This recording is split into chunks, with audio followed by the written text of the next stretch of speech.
নমো নমঃ। জয় শ্রীকৃষ্ণ। আজ প্রাতঃকালেই কিছু পূর্বস্মৃতি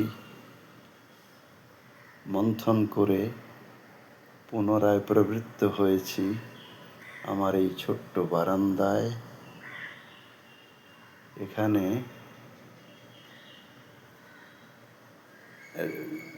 বারান্দার পাশে উঠোনের দিকে রয়েছে উভয় দিকে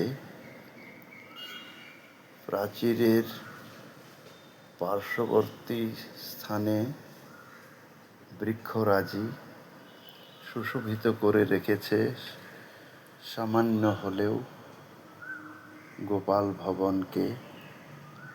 আর এই গোপাল ভবনের যে বিভিন্ন সময় বিভিন্ন কুসুমিত হয় তা অবশ্যই মুগ্ধকর।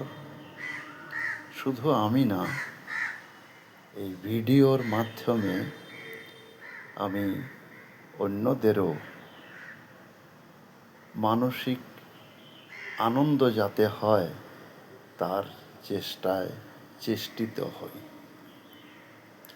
বন্ধুরা সকলে অনেকেই প্রচণ্ড প্রসন্নতা লাভ করে আমাকে সমাচারে জানিয়ে থাকেন এই বক্তব্য।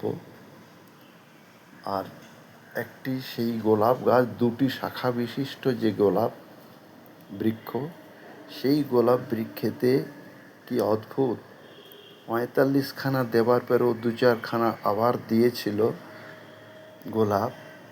এখন সেই গোলাপ মনে হচ্ছে যেন, এই দেখুন, সকলে নিরীক্ষণ করুন, সেই গোলাপ আবার দুটি হতে চলেছে। এই দুটির একটি যেন আমার জানালার পাশে কেউ যেন গোলাপটি রেখে গেছে। কি অদ্ভুত! প্রত্যেকটি স্রষ্টার সৃষ্টির বৈশিষ্ট্যটাই অন্যরকম। কি মাধুর্য! কার না প্রীতি হবে, কে না ভালোবাসবে এই গোলাপে। এর যথেষ্ট একের পর এক দিয়েই চলেছে। আবার এই দুটি, একটি প্রস্ফুটিত হয়নি, এইটি প্রস্ফুটিত হয়েছে। যেন মনে হচ্ছে আমার জানালার পার্শ্বে কেউ প্রদান করে চলে গেছে, গোপনে দিয়ে গেছে। এত সুন্দরভাবে প্রস্ফুটিত হয়েছে। হ্যাঁ, মনোমুগ্ধকর বস্তু তো। এই হলো গোলাপের পুনরায় ক্রমশ সৃষ্টি। সে দিয়েই চলেছে, শাখা মাত্র দুখানা। তাকে যথাসময়ে শুধুমাত্র জল প্রদান করি। জলং জীবনম, সকলেরই জল প্রয়োজন, অত্যাবশ্যক বস্তু জল। অন্যান্য বস্তু না দিলেও জল দিয়ে থাকি তার মূলদেশে, যে কারণে সে সেইটুকুর উপর কৃতজ্ঞতা জানাচ্ছে এক একটি পুষ্প প্রদান করে।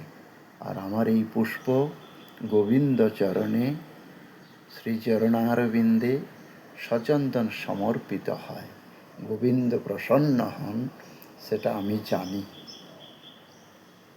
আর কি বলবো, সকলে ভালো থাকুন। যারা নিরীক্ষণ করবেন, সাবস্ক্রাইব করলে ভালো হয়, আপনাদের ইচ্ছা। নমো নমঃ।